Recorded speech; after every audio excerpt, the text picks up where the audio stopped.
Thinking about self-publishing and don't know where to start? Join the Spa Girls each week for 30 minutes of honest advice, tips and resources.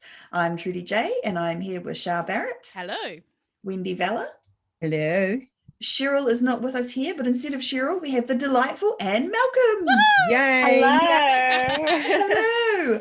Now, Anne is a fellow Kiwi author, so we're super excited about that. So, Which means also she's an exceptional person. well, Absolutely. clearly. Because she's a It's Kiwi. given.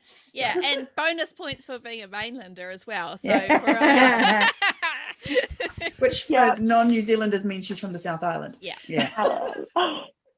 So I'm going to really quickly read your bio, Anne, and then we're going to dig in. We're going to talk, just for listeners, we're going to talk about, what are we talking about? Instagram and TikTok and a little bit of YouTube, some social media that Anne does really, really well as part of her career. But first, bio.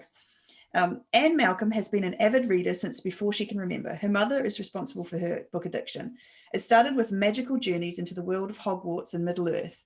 As she grew up, her reading tastes grew with her. Her obsession with books and romance novels in particular gave Anne the opportunity to find another passion, writing.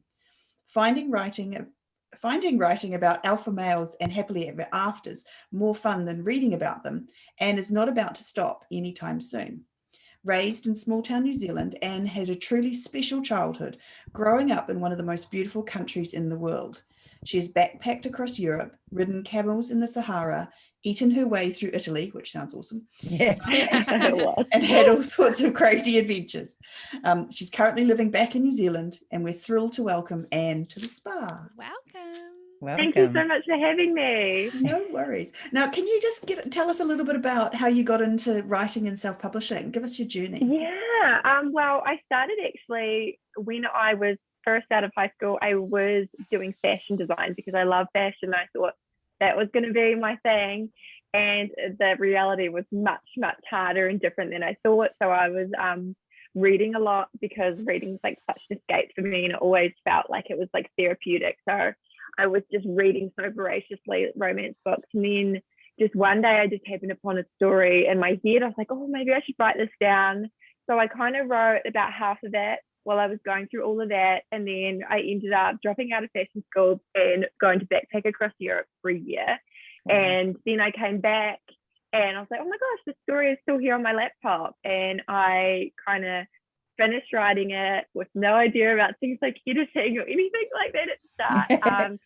And I thought, oh, I'll just kind of publish it and see what happens, and didn't tell anyone. At the start, no cover design, no formatting, no editing. I just didn't know anything. And I just thought, oh, Amazon might email me if I get like one sale or something. And that's obviously not how it goes. But I didn't expect anything to come of it at all. And here we are, 6 years later, almost 6 years this month. And it just kind of snowballed from there. It was a very, very big learning experience because I didn't know anything, and I hadn't told anyone in my family for I think it was about a year until I started to tell people, because they didn't know what was happening with it. And I'm from a very small town. I'm in New Zealand, so it was like I didn't want everyone talking about it and stuff like that. And then it just kind of turned into this amazing thing. And like I say, I'm always constantly learning, because self-publishing is always changing, and it's always kind of like you always have to have your eye on the ball because it's so different. But I think the love of reading is what got me here, honestly. And my mum giving me that love of reading. I was so lucky to have such support, and I still do. That's how I got an awesome story. So how did that first book go? Did you get more than one reader, I'm assuming? Oh yeah, my first book to this day is actually still one of my bestsellers, which is kind of crazy. After 32 books, I think it is now. It went great. It went so much better than I expected, considering it was not edited at all. And the cover was at the beginning like Amazon cover creator type. I didn't know about cover designers or anything like that. And obviously I got smart quick, because there were people that weren't so kind, which I will say this, I think some of the negative reviews actually helped me. They say no publicity is bad publicity. And somehow it turns into, I'm just very lucky that I had readers that like saw kind of the diamond underneath all the rough that it was at the start. And the first book went great. It was something that I got people emailing me going, oh, when's the next book coming? And I was like, oh my gosh, people are reading my books. Wow. And it was just so very surreal. So I just okay, I'll just keep, listening to these characters talking in my head. And it went from there. But my first book, I know this is definitely not the way for many first-time self-publishers. So please don't. This isn't you. It's not something that you're doing. It was just like a kind of perfect storm for me at the time. Self-publishing was in its kind of like golden age, and there weren't as many, and so I was quite lucky to have more readers, and like it was just like I said, perfect storm, because from the start I did get quite a good momentum going, and then from there, there's a little dog barking. That's all right. And so it was just kind of very surreal. Hey, this is my man coming back with my coffee, so she's telling him hello. Lovely. That is so cool. And go you for actually just giving it a go, because I think a lot of people are hesitant without putting something up perfectly. What is it they say? Perfect is the enemy of done. Perfection is the enemy of done, isn't it? Yeah. Sorry, and I will say, sorry. No, you go. I was just going to say, what genre was it? Was it the dark romance that you wrote? It was like MC romance, so it was like Motorcycle Club. Not as dark. I definitely will say I got more dark, so I've written more. It was kind of like actually one of my best friend's mum, she reads my books, and she's like, it was just like sitting down and talking and listening to all you girls talk. Like it was very much like a lot of it was from like taken parts from my own life, a lot of my friends and conversations that we had. And like female friendships is a huge kind of theme even throughout my darker books. So I definitely have that in it. And I did write what you know for the first book, because the heroine was from New Zealand and she loved fashion. And so there was like a lot of that in it. But it wasn't definitely not dark. More steamy, I would say. Like my Sons of Templar series is like my steamiest series, and contemporary romance as well with a bit of suspense. Very cool. That is so cool. And you moved to the US at some point in there. I did, for a man who I met, who was also a romance author, who I met on my very first signing a cruise, Book Splash. So I met him and we fell in love, and we did long distance for about 3 years, and then I moved to America when we were living there for almost 2 years together. And then we're back here, but we were in America, and we did manage to get to a few signings before everything happened and all of that. So that was good to kind of like, because the romance community over there is huge, and it is very amazing to see all of that in person, and to see readers that aren't just like names on a screen, which I love seeing them virtual and all of that, but it's very, very so humbling different to see them all. It's amazing. And the community does a lot too. They have little conferences and workshops and things, whereas we don't do that here, and we really miss out. It is, and I feel like hopefully one day I'll be able to like help do something like that in New Zealand, because it's so important to cultivate relationships with not just your readers but fellow authors. I will say that like Amo Jones, she and I have been together like right from the start. Addison Jane as well, both Kiwi girls, and they were just like a huge part of the reason why I was here. I was lucky enough to get a lot of advice from them, and they were very willing to like share things that I didn't know about. So I will say that is a huge part of your self-publishing journey, is to find like-minded people and cultivate like genuine friendships. And women in this industry do want to help each other out so much. It is important. It's hugely important to have a tribe, even if it's just one person. It doesn't have to be a bunch. I'm definitely not. I've got like a very small circle who I'm very lucky to have. If Jessica Gadziella as well, she's an American romance author. She's amazing. I'm just very lucky to have a very tight circle that are amazing ladies. That's your peers, as you're going, growing in your journey. That's really cool. That's I think that's awesome. having this people starting off at the same point, I think is really important. I agree, and we did kind of come up together, and I think it is so good. You lean on each other, you give each other advice, and be like, hey, I found this thing, this is what works, and it was very much that. It is good to have, and like we were each other's beta readers, all of that kind of stuff, and it's just good to be learning together. I think it creates like a really strong connection. No, that's awesome. And what the other thing I have discovered about you is that you've got a really strong connection with your readers via I definitely do. social media. Yes. I will say, through social media, Facebook, Instagram, TikTok, YouTube, all of those things. It was something like from the start. It was like, I think one of my first messages I got from a reader was on Facebook, being like, oh, like talking about my books and telling me her story, and I was like so blown away that people were not only reading it but connecting to it in a way. And it's always been something that's like I've felt so grateful for, even after all these years, that these women not only read my books but like have been there for me, and like we like have such a strong connection, and I think of them as like my friends. And I am lucky enough to have made friends with women who were readers and who came to me from my books, and now I am very lucky to call them friends. And I will say that has been a huge kind of reason why things have been going so well, is because like readers are more than just readers, and I think you need to really connect with them, and it's so important for me, especially because it can be hard sometimes, and writing is such a solitary job that you need to remember that there are people out there, and and have that support system as well. So I will, social media it's definitely a learning curve because it changes so quickly and all of that, but I think the most important thing is to be business minded about it, but also just kind of remember it. There is like a personal reason for you doing that, which has always been mine.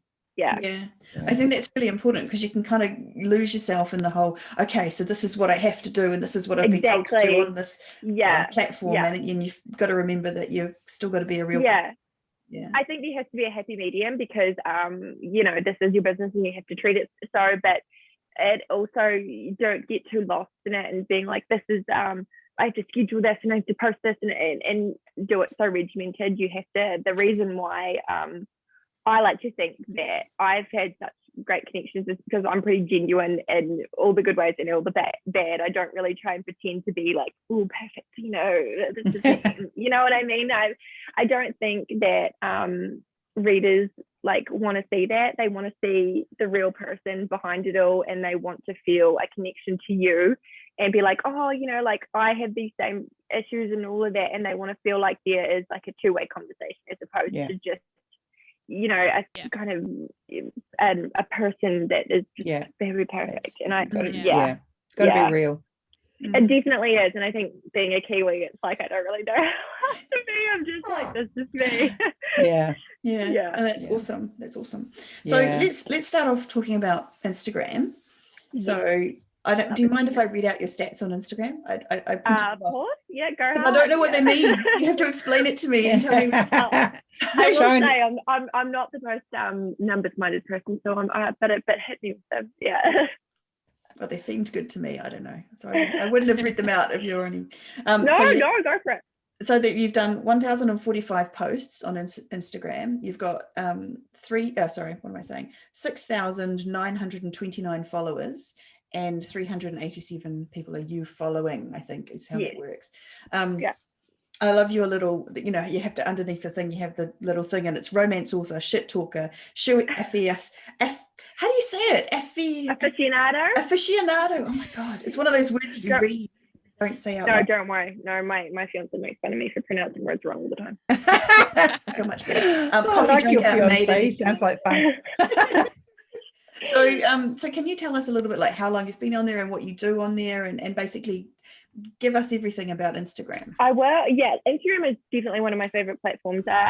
TikTok I love too, but Instagram I've been on there I think since almost the start of my journey. I think I remember my very first post. I was on holiday with a friend in Bali, and I was like, it was after I got an email from Harper's Phone inviting me to this book splash. I was like, oh my God, now I have to pretend like I'm a real author and I'm not just doing this like, so I kind of was like, oh, I have to get my crap together and I have to like start, being a presence on social media. So I started my Instagram. So that was 6 years ago, and it just went from there. Definitely has changed over the course of the years. Instagram's an amazing place, I think. So many authors are doing well, and so many readers are really doing well as well. Bookstagrammers and bloggers and all of those kind of people are doing amazingly, and it is such a great place. Like, I know personally, me, if I find someone I like, anyone like a author or actor or whatever it is, I always go straight to their kind of social media, because I'm like, oh, I want to learn more about this person. And I think the digital age is changing, so we're not going to kind of Google them as much as we would. I personally wouldn't. I would be like, oh, let's look at their socials. I want to watch their stories. I want to see what they're up to. I want to kind of feel that connection. And I know that that's what I want, so I kind of try and give that to my readers, which has always been something I've kind of done. Like, I write books that I personally want to read, so I've kind of translated that to my social media approach. It's like, what do I want to see on an author I love? What do I want to see from them? I want to get to know them. I want to see what books they love, what their writing process is, where they live, all of that kind of stuff. I love seeing that kind of personal stuff about people, so I have translated that to myself. So I'm very active in that respect, and I think things like posting stories are super, super important, and sharing snippets about your day, how you start your day, or anything like that. I know Instagram has introduced a new algorithm that I don't know the reasoning behind this, but it's if your first story of the day is of your face, you talking, it gets more engagement for whatever reason. And because people want to see a real person.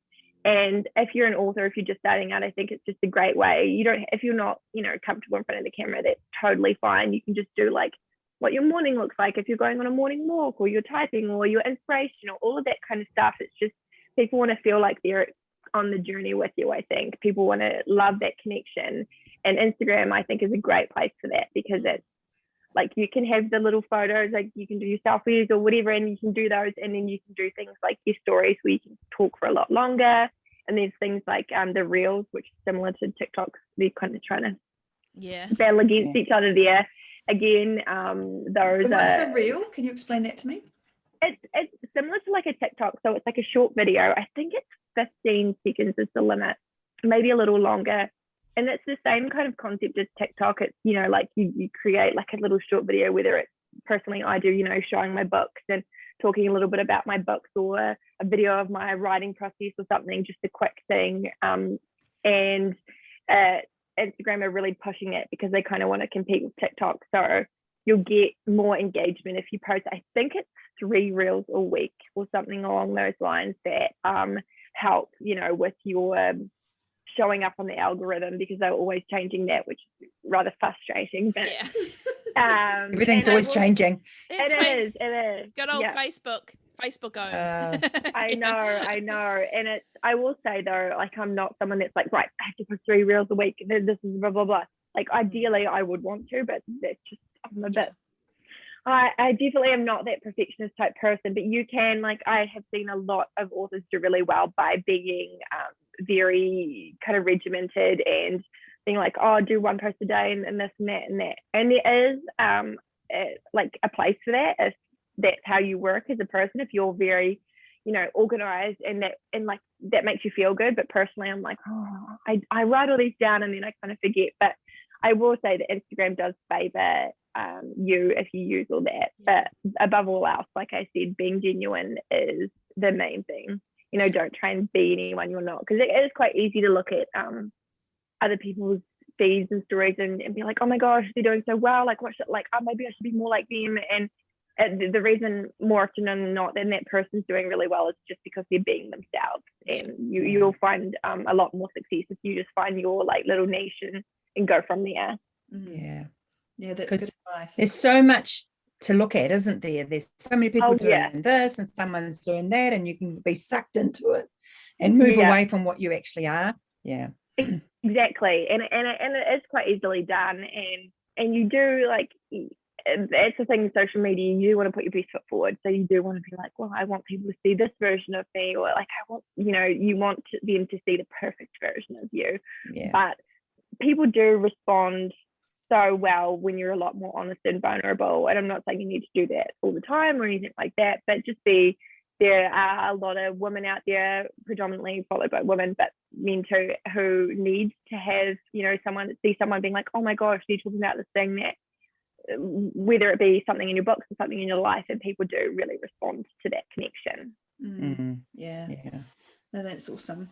And so let's dig in a little bit further into your posts and the kind of things that you're doing. So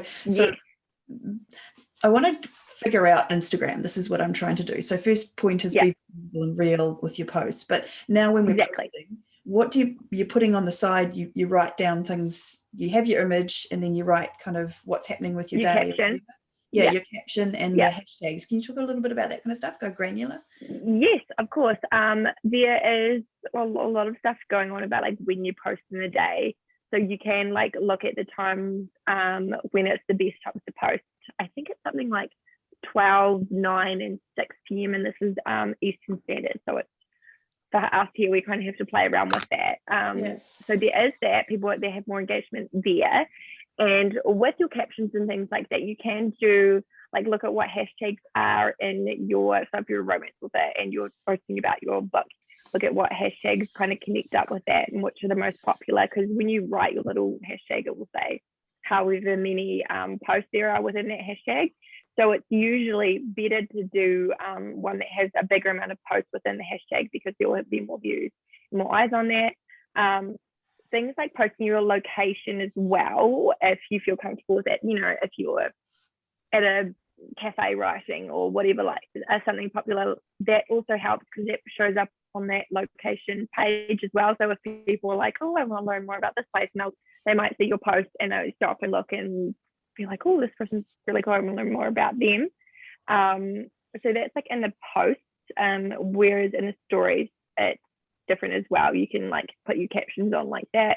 I will say in stories, if you're standing there talking in front of the camera, to do kind of a caption on top of that, because not everyone wants to like have their phone on loud. They might be, somewhere public. So if they want to look through it, and you want people to continue to look through and listen to what you're saying and kind of feel more engaged. So anything that keeps people like there with you, I will say is huge, because I personally don't, when I watch stories, I don't have my sound on. So I like it when there's the caption, so I can just read what people are saying and still click through that. Is there the stories, is there a limit on how long they can be? So they're the videos, right? Yeah, they're the little videos. So you do, I think it's like 15 or 20 seconds, but you can just keep re-uploading and re-uploading. Because the reel is the one that goes in the feed. That's this Tic Toc style one. And the stories is the one that when you see your little icon, you can click on that, and it has a whole thing of people posting throughout the day.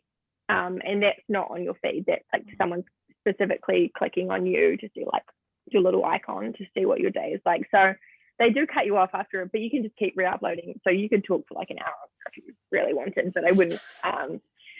People's attention spans aren't really, I would say, and that's another thing. I think people do have shorter attention spans, so that, like 15 seconds on TikTok is where you're going to, and on Reels is where you're going to get the most, because after 15 seconds, people kind of don't want to watch. But I will say that there's also like an IGTV, which is similar to like a YouTube type thing, where you can post longer videos. And I've seen some authors do some great things with that, where whether it's like they get another author on to like have a chat and talk about their processes, or they talk longer. It's, again, similar to like a YouTube video. So if you want to sit down and just chat and talk about your book or whatever, and I think it shows 15 seconds on your feed. So when you're scrolling, it'll say, it'll show the first 15 seconds. And then it's like, if you want to see more, you have to properly click in and watch it. So if you wanted to do something like that, you need to be like quite engaging in those first 15 seconds, because people, they'll just keep scrolling if they don't feel like it's for them, which is a really hard thing to perfect, which I also definitely am no expert in this, because it is hard to find what is going to capture people's attention so quickly when they're so like it's so saturated with other things. So it's just constantly a learning process. And if you see something that works for you, whether it's the reels, whether it's just posting every day, whether it's whatever, you kind of want to steer more in that direction. I definitely think. Do you plan your week's posts, or is it spontaneous? I kind of try to. Again, not the most organized person in the world. I have a slight idea, because ideally I do want to post ideally every day, but it's not always the way. But there's things like Teaser Tuesday, which a lot of authors do on Tuesday. They post teasers for their books. So like little graphics with, quotes or whatever and images, and then they do the hashtag Teaser Tuesday. So it is good to kind of like, there are certain things you can do if you want to have a dedicated day where you post a certain thing. So every Tuesday I post a teaser from whatever book I'm working on at the time. And I have like a thing on my stories, which is like Motivation Monday, where I kind of share all my favorite quotes that make me feel motivated.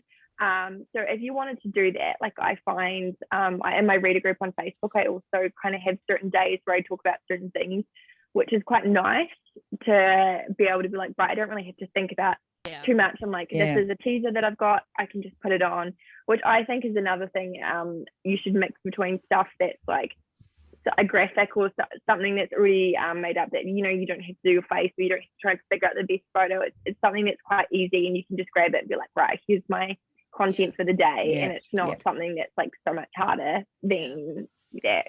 Agree. Because it can be so hard, right? Working out, oh my gosh, what am I going to post today?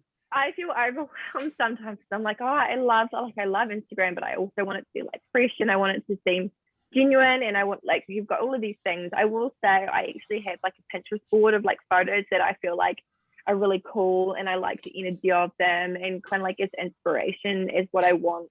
That's a good like idea. That's a great idea. And just like kind of the mood, if you feel like, what is the mood I want for my overall look? Like, what kind of, do I want it to be darker? Am I a dark author? Do I want to veer toward that? Or do I want to do like a lot more cheerful and like mix between like lifestyle and fashion stuff? Or like, you have to kind of decide if it's going to be super, super book centric, which is awesome. So many authors do great with just posting about their book.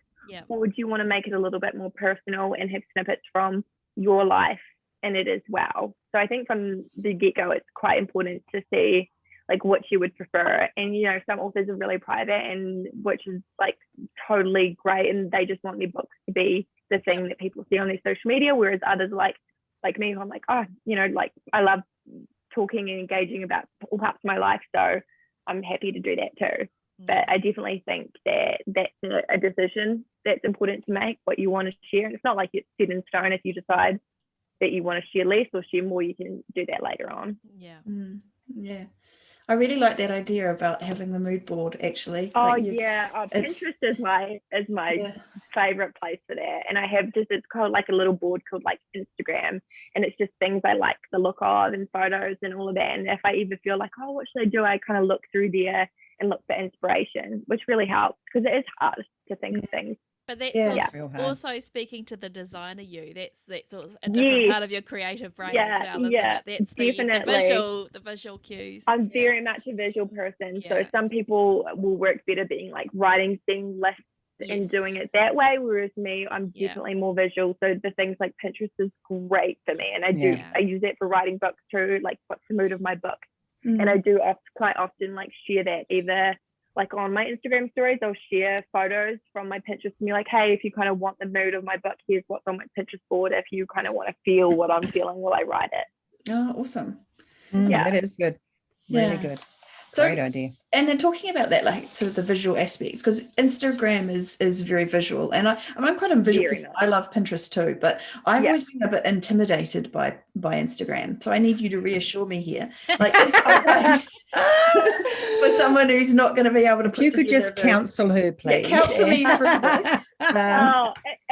It can seem so intimidating, and I totally get you, because especially you see these people that are like so talented and so imaginative, and they have these beautiful, I know, and it's just like, oh my god. Oh, yeah. But I definitely don't think it's like that at all. I think it's just like, I have so much fun with it. Again, it's a business thing as well, so you have to kind of juggle those two. But I think that it is such like a place where you can just post wherever you want, like whatever you want. After you have those thoughts and stuff, like, so I'm like, oh, I really like this book, I'm going to post a photo of this book. Or like, even if it's just my hands on a keyboard or something like that, it's like people really, you are always your own worst critic. So you think, oh my gosh, my photo doesn't look like their photo, or my post isn't as perfect as theirs. And you're always thinking about those things. But I would say 9 times out of 10, no one else is thinking that. They just think, hey, that's really cool, I've seen this person share a part of my day. Or people don't analyze it as much as you do yourself, which is obviously true for a lot more other things. But yeah, I will say that that's kind of the biggest learning curve with anything on social media. You are always going to feel quite vulnerable, because you are always thinking, oh my gosh, what if I post this and they think this, and this of me, or they see this, and you're always going to think that. But people never see those parts that you criticize yourself about or feel nervous about. And that's all going to be also a huge piece of advice that I could give, is people are not going to like see the things that you see, because you always, especially on a platform like that, you're always going to see the bad things about yourself, or it's hard. So and it's like much easier said than done to kind of get over that, and it's like a process. But I definitely will say that it's nowhere near what you think it is putting yourself out there. People are so responsive, and they definitely, like, it's so much kinder than I think you think it would be. Yeah. Oh, good. I feel much better now. You've successfully counseled me through that. I think Instagram is kinder in general. Like you just don't. I agree. There's some dodgies, of course, because that's how it is. But it just feels less cruel. Like Twitter feels like a cesspit to me. Yeah, Twitter is. Yeah, I'm very rarely on Twitter. I will agree with that. Yeah, and even and that's, I think that's why I gravitate towards Instagram even more so than Facebook, because I do feel like it is. There's less negativity on there. There's it's just kind of like a safer place. I will say, like, for things like Facebook, I've got my reader group, which is amazing, which is kind of where I hang out mostly. But that's what I do love about Instagram. It just feels like so much more positive, and it's always, people are sharing, and whatever comments you get are like 99.9% are always positive and encouraging. And I just feel like it's a really good platform for that, and to engage with other authors, to do things, if you want to share their release, like on your stories and stuff like that, and watch their stories and reply to them and be like, hey, I love this thing that you were talking about too. There is also the other side to it, that you can become friends with authors who you love. And because I feel like I know I'm much more active on Instagram, replying to stories and stuff like that, as opposed to Facebook. I'm terrible with Facebook Messenger. But on Instagram, that's where I am most of the time. So I definitely kind of respond to messages and stuff on there more often. Yeah. No, that's cool. So just before we move on to our favorite Tic Toc, have you got any last tips or anything that you anything else you want to mention about Instagram? I honestly, I think just don't be afraid to do it. I think it's again, with the whole writing thing, even with the publishing a book, it's so scary and it's so intimidating. And it's with anything, putting yourself out there. And I think us as Kiwis, I've always felt a bit gross about self-promoting, and it's always felt very unnatural to me. I definitely think it's a Kiwi thing.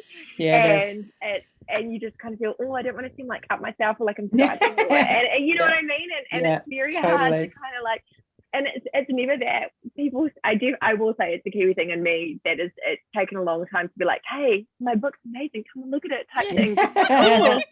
I mean, it just makes you shiver. And it's definitely taken me a long time to kind of see that it's backing yourself is the most important thing in the world on that, is being hey, I'm awesome, my book's awesome, and just really being okay with that, and being really proud of yourself and confident, which again, not something that you can just say and do, but I will say it's a learning process, and I think Instagram is great for that, because you do get a lot more people are liking and helping you kind of feel better about things, and it's again so positive on there. No, that's awesome. Very cool. All right, so let's move on to TikTok. TikTok. So TikTok's a newer platform, obviously. Well, newer in my sphere, obviously. Maybe some people. And mine too. I've only been on it for I think 6 months or so. Yeah. 6 months in TikTok time is longer like than 10 us. years. I And know, 10 years in normal know. time or something. I don't know. I know. It's like a vacuum, yeah. So can you explain TikTok to us then? Okay.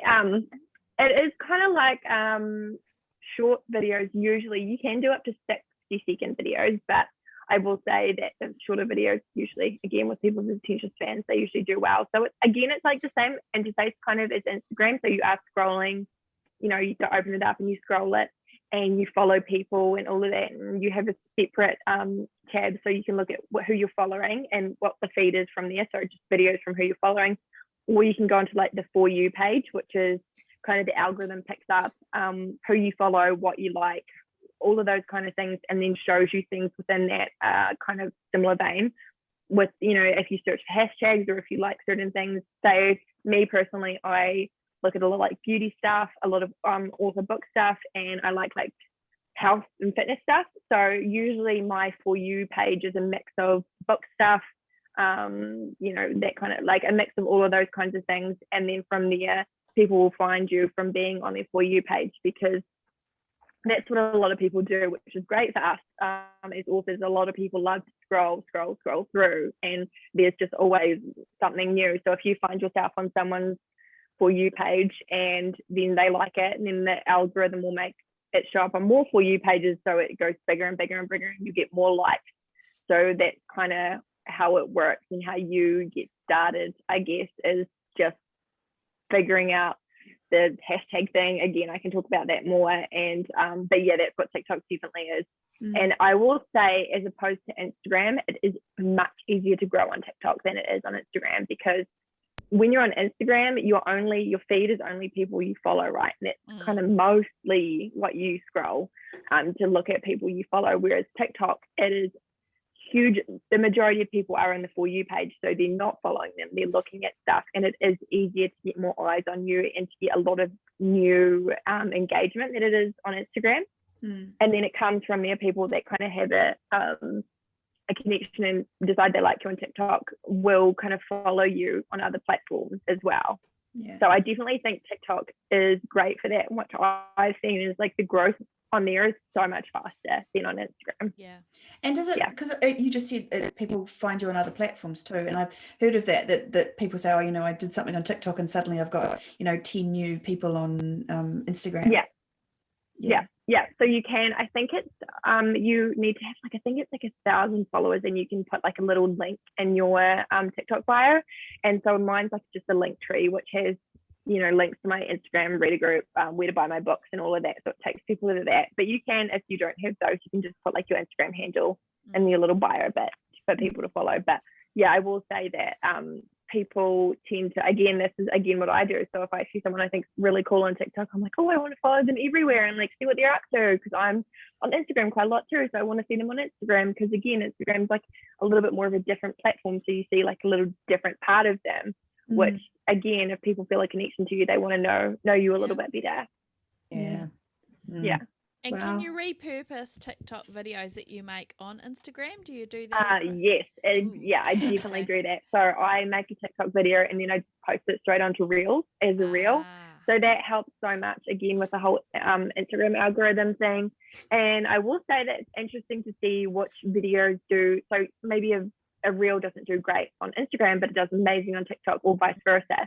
So they are quite different in that respect too. You might see, hey, Instagram is giving me way more likes and way more views posting Reels as opposed to being on TikTok.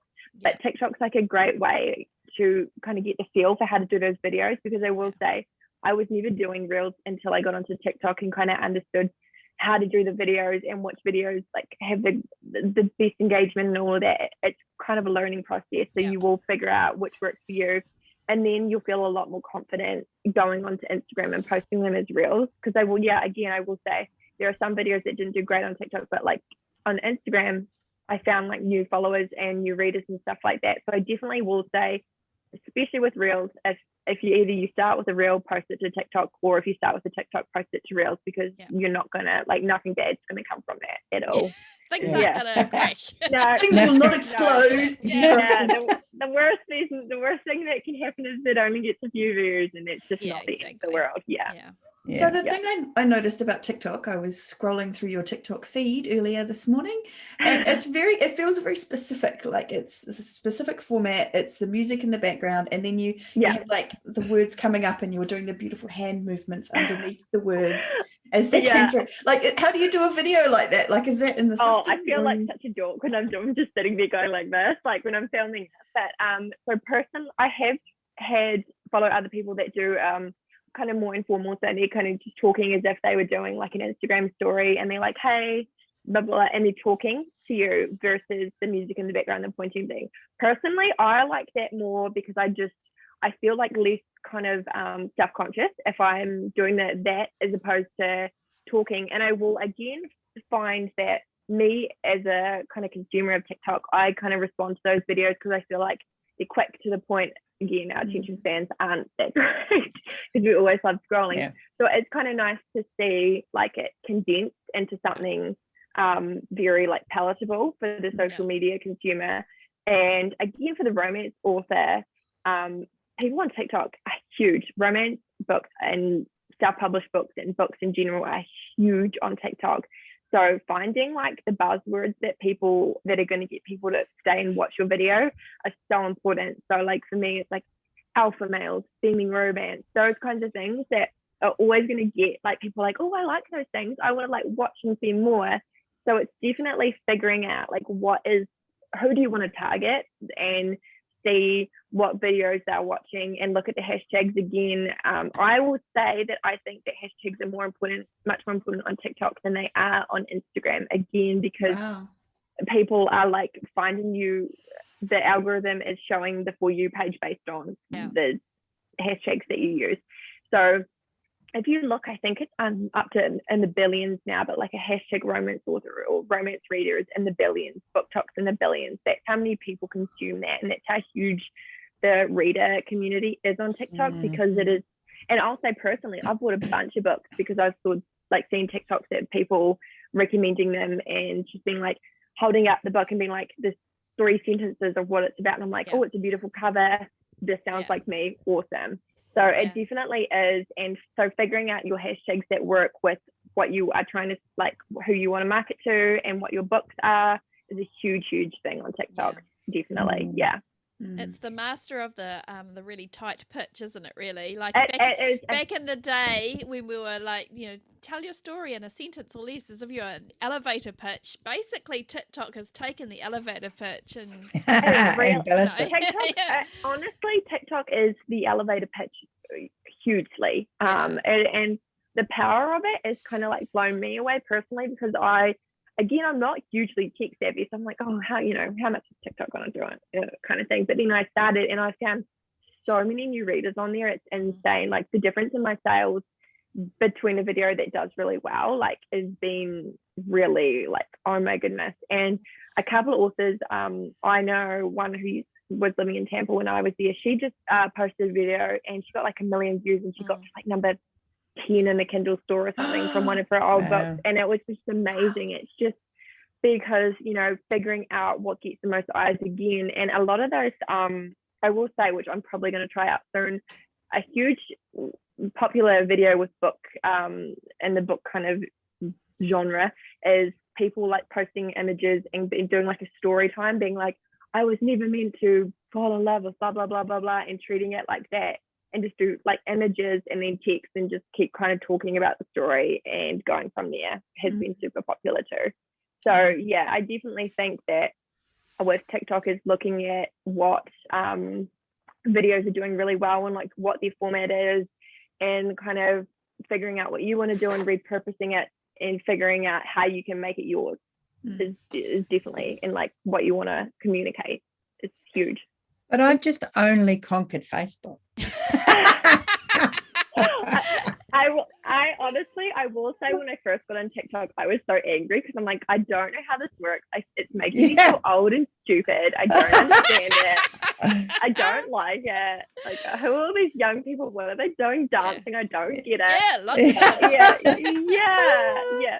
I have to say it was the Bridgerton musical that got me into it. Like I was like, oh, TikTok's, just what I, it was just sort of there. But the Bridgerton musical, the two young women that wrote that, and then the enormous power of TikTok really had propelled that. Now they're looking at all kinds of things. I'd be amazed if it doesn't end up certainly off Broadway at some point. And it was just incredible. But what it is it's like a collaborative. So you had them sharing their process, and it was very raw, and I think that's what works, like you're saying before, about people respond to that.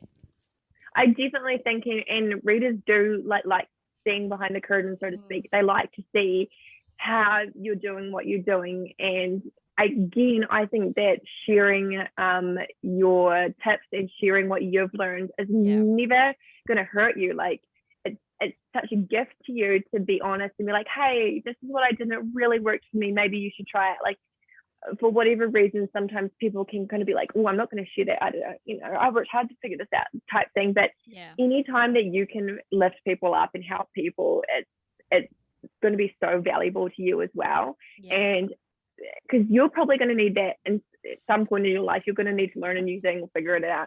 And it's going to helping each other. And that's the thing about social media is you are able to kind of, there's no gatekeepers there. So you can learn things that previously you wouldn't be able to learn about, and you can teach things and share things that you wouldn't have been able to share with people before. Is a huge thing that I think is something that luckily the romance community and the indie community on a broader sense is great at. People are really, really willing to share how they got there and share what worked and really help each other out, which I think is so, so valuable. And again, I think social media is great at that in so many respects. I agree totally. Totally agree. Totally very, agree. Very true. You are so wise. You are so wise for a young one. Now I'm feeling very guilty that Spy Girls has got nothing on Instagram or TikTok. No, but that's what I mean. Is like you can just it's never too late. You can just do it whenever. Well, you know what I mean? Hey, we only started on YouTube this year, and so we just you can't rush these things. You can't rush these things. We've been doing this for 5. We've been doing this the same amount of time as you've been publishing, so we're kind of getting there. Sort of getting that. Give us another 5 years, we might get on TikTok. Well, there'll be something else by then. I will say I didn't know how to use Zoom or anything until this morning. It was my fiance that set this all up. So you guys have been, you're doing, there you go. Yeah, that makes me feel slightly better. Thank you for that. So have you got any final tips for TikTok? Clearly my mind is on ice cream. I will just say, your best learning tool is just consuming it. It's just spending time on there and figuring out what works. And again, kind of who do you want to target, and then look at what they're looking at, look at what's popular in that. What are the, if you want to share knowledge about writing more than you want to kind of share about your books, look at what videos are on there and what the how they're structured and what people are responding to. What I honestly think that's going to be your biggest thing. And then from there, just posting videos, because another thing I love about TikTok is you could post 50 videos that don't do great, and then just one, it just finds the right algorithm, the right TikTok, the right people see it, and it just catapults. There's no sense of failure on TikTok, which I think is great. It's there's never going to be a time where you're not good at it, or you're done or whatever. It's ever evolving, so there's always a chance for you to kind of grow and see more. So I just think treating it like something that you just have to do every day, and that may not be a great success at the start, which is kind of with everything, it's not going to happen straight away. Maybe it will. Maybe you're going to be awesome and do a great video from day dawn. It's going to be awesome, cool. But again, you just have to keep posting, see what works, see what format works, see what people respond to the most for you, and then just go from there. Yeah. Definitely. Yeah. Okay. Yeah, that's good advice. Cool. Very That good. is such As good with advice. anything in life, really. Yeah, I'm just going to anything. add that to the list Yeah, of things that right. terrify me. Yeah, not the list you were supposed to add it to, Wendy. No, sorry, no. To-do list, I mean. It terrified me at the start too, and it still does. I'm like, oh my God, do I look like total weirdo? Do I? No, you look amazing You're on looking there. awesome. Yeah. So thank you. awesome. But you know Thank what? We've got an advantage, I have to say. This is shout out for Kiwis, because we are living in a country that a lot of people find quite interesting and fascinating. Yeah. So even if you're, you know, like I cannot bear the sound of my own voice, so I never ever listen I to hate the sound of mine too. Yeah. But apparently other people find it interesting Cute. occasionally. Yeah. And so, but Who like knew? seriously, you could stand, like, if you're a Kiwi author listening or an Aussie author, like anywhere that's perhaps outside mainland US, that's something a bit more exotic, if you like, you know, we've got an advantage there. So I will agree with you very, very much there, because I've found that as well. Even when I was over there, again with you, I'm like, oh God, I hate my voice and I hate my accent because I'm from down south, so I roll my R's and all of that kind of stuff. Yeah, but that's cool though. That's really cool. That's a superpower, and come on.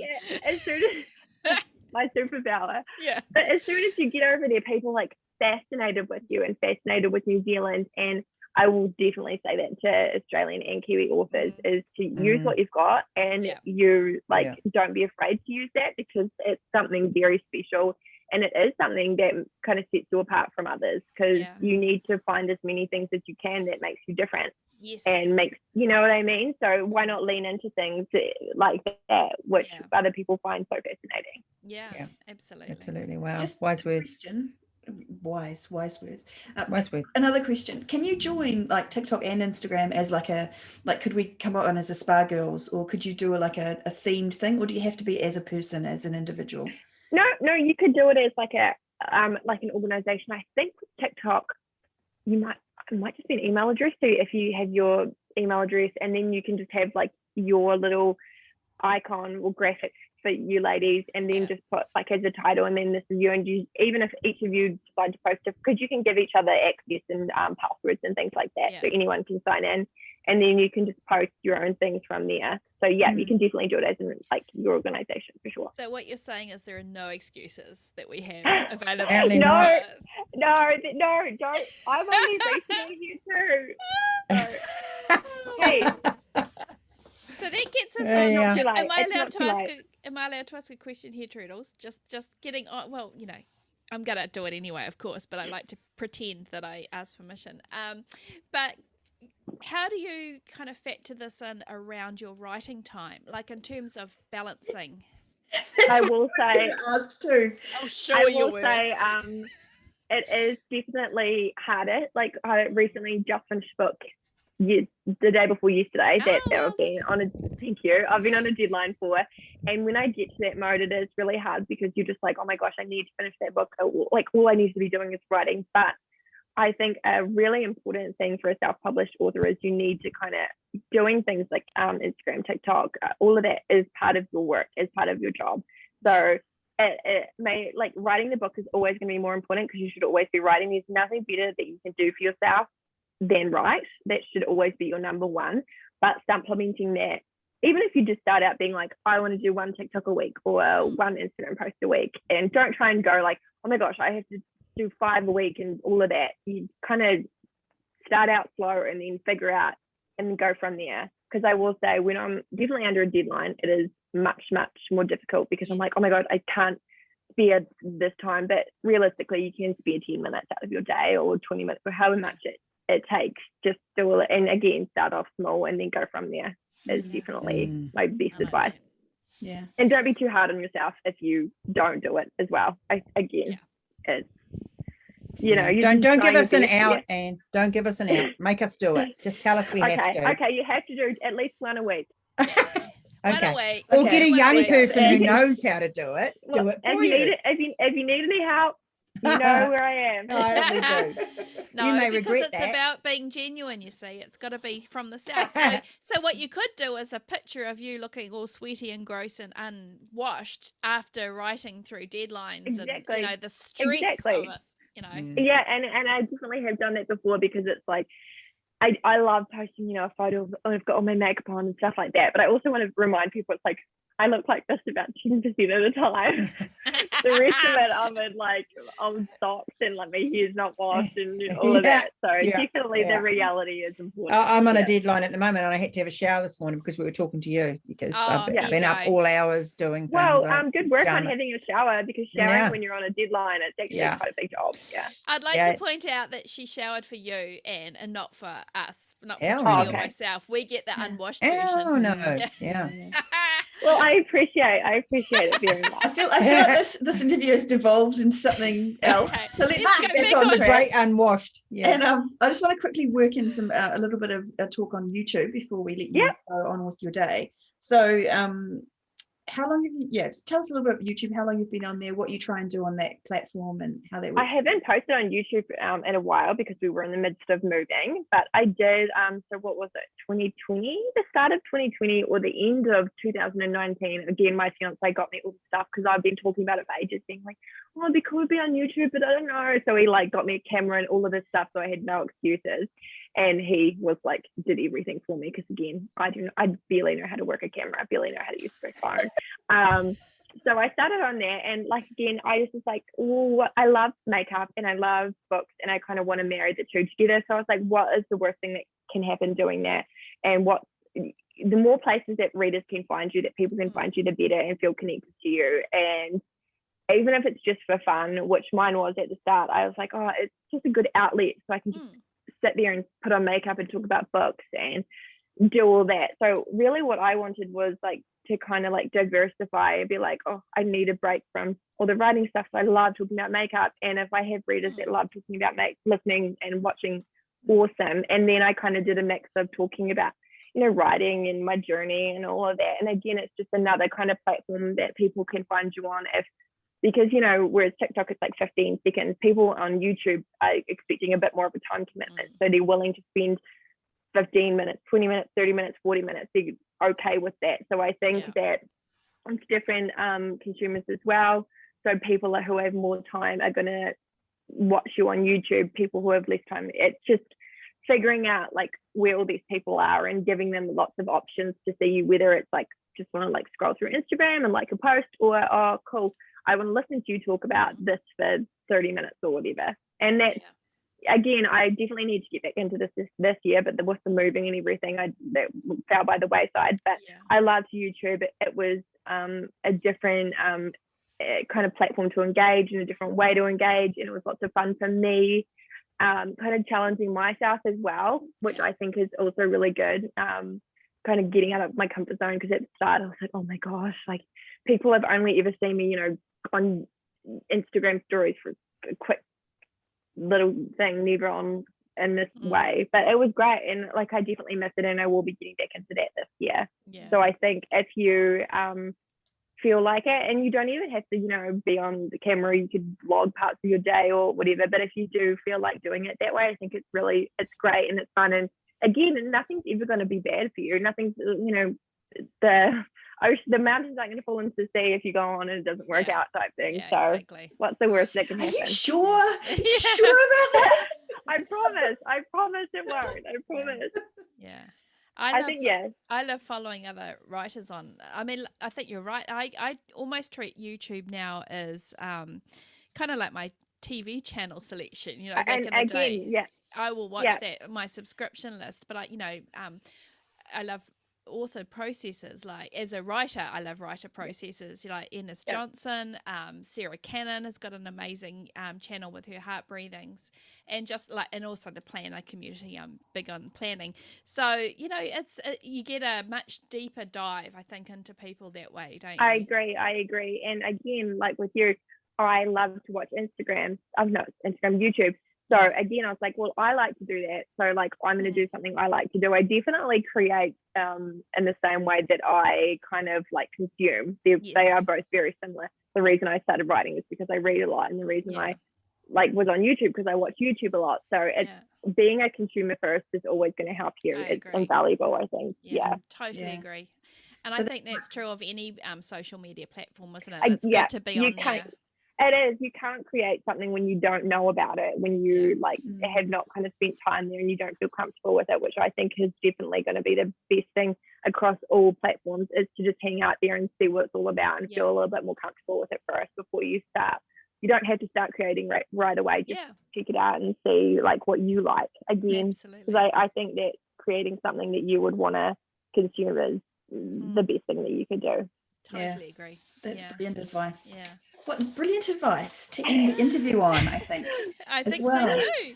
So you've been amazing. Thank you so much for coming on. Thank you so much for having me. It's been so great. And lovely to talk with you. Yeah, we've been amazing.